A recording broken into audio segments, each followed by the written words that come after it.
नमस्कार दोस्तों, आप MPPSC एस्पिरेंट चैनल के माध्यम से हम अभी हाल ही में सर इंटरव्यू दे के आए हैं, तो इनसे मिलवाते हैं। सर आपका शुभ नाम? मेरा नाम अखिलेश सोलंकी है। सर आप कहाँ के रहने वाले हो? मैं बेसिकली अलियासपुर ज़िले का रहने वाला हूँ, लेकिन फ़िलहाल मैं शासकीय सेवा में हूँ, मुरैना में पदस्थ हूँ। सर आपका इंटरव्यू कैसा रहा? किस प्रकार प्रश्न पूछे गए? मेरा इंटरव्यू काफ़ी अच्छा रहा और मेरे से बेसिकली मुझसे जुड़े हुए क्वेश्चन पूछे गए, जो मेरे फील्ड से जुड़े हुए थे। कुछ क्वेश्चंस कुछ मेरे डेप से रिलेटेड भी थे और बाकी मेरे एजुकेशन से रिलेटेड थे। आपकी हॉबी से संबंधित कुछ सवाल? हाँ, मेरी हॉबी थोड़ी अध्यात्म से रिलेटेड थी, तो उसके बारे में मुझसे काफ़ी क्वेश्चंस किए गए और काफ़ी लंबा समय तक मेहरा सर का बोर्ड था मेरा, तो उन्होंने काफ़ी कुछ पूछा उस बारे में। हॉबी से किस प्रकार के प्रश्न पूछे?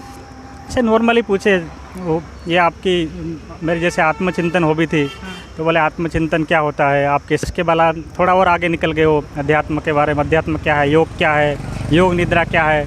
तो इस टाइप से लगभग बातचीत नॉर्मल होती रही और मैं जवाब देता रहा और वो क्वेश्चंस करते रहे। करंट से संबंधित कुछ सवाल? करंट से संबंधित तो मुझसे ऐसा कोई खास सवाल नहीं किया गया, लेकिन ये है कि किसान के मुद्दों के बारे में पूछ रहे थे। MSP के बारे में उन्होंने थोड़ा पूछा कि MSP क्या है, MSP किसानों को मिलना चाहिए या नहीं मिलना चाहिए।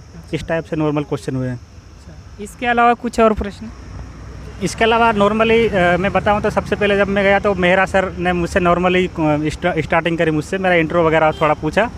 फिर यही बोला आपने बीटेक क्यों किया, MTech क्यों किया, इस बारे में मुझसे काफ़ी थोड़े क्वेश्चन हुए इस बारे में।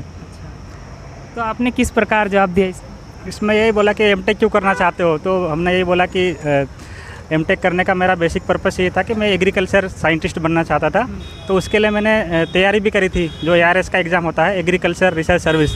तो उसकी मैंने काफ़ी तैयारी भी करी, प्रीलिम्स भी निकाला, मेंस भी निकाला और उसका इंटरव्यू तक भी मैं गया था, लेकिन इंटरव्यू में फाइनली रूप से मेरा सिलेक्शन नहीं हो पाया था।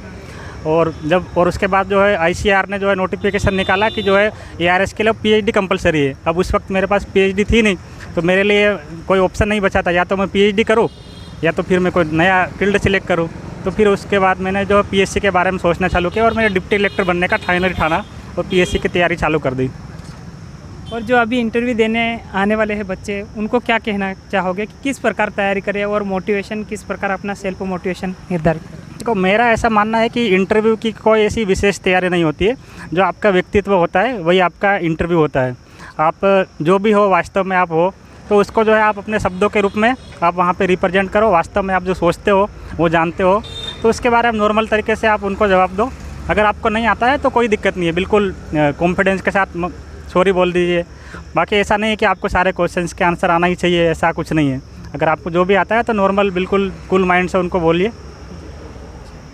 प्रीलिम्स की तैयारी किस प्रकार करना चाहिए, क्योंकि आप सर्विस में होने के बाद भी अभी लगातार दे रहे हैं और तैयारी कर रहे हैं अभी भी, इसके लिए क्या कहना चाहूँ?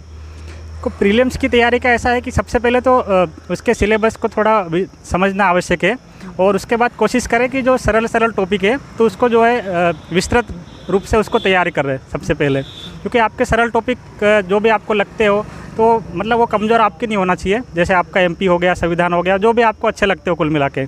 और उसके बाद जो है क्वेश्चंस की जो पुराने साल के कैसे क्वेश्चंस आए हुए हैं उनको देखो थोड़ा, उसके बाद उनका एनालिसिस करो और उसके बाद उसकी तैयारी करो। इसके बारे में मैं और कहना चाहूँगा कि जो तैयारी करने का जो तरीका होता है, तो हर किसी का, मतलब मेरे अकॉर्डिंग में बोलना चाहूँगा, बाकी तो मुझे नहीं पता, कि हर किसी का जो लेवल होता है वो लगभग अलग अलग लेवल होता है हर कोई।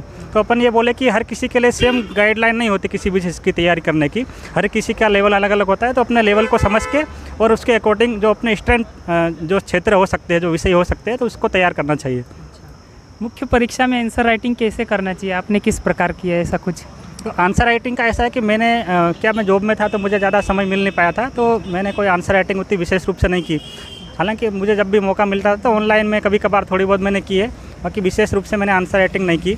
लेकिन फिर भी मेरा इसमें ऐसा मानना है कि आपकी अगर आप जब MP जिसकी मेंस की जब तैयारी करते हो, तो आप जब उसको एक नोट्स बनाओगे और जब नोट्स बनाओगे उसके बाद आप उसके शॉर्ट नोट्स बनाओगे, तो उसको ये सोच के बनाओ कि जो है ये आप जो है मेंस के लिए तैयार कर रहे हो। अगर आता है तो आप लगभग इस टाइप से ही लिखोगे।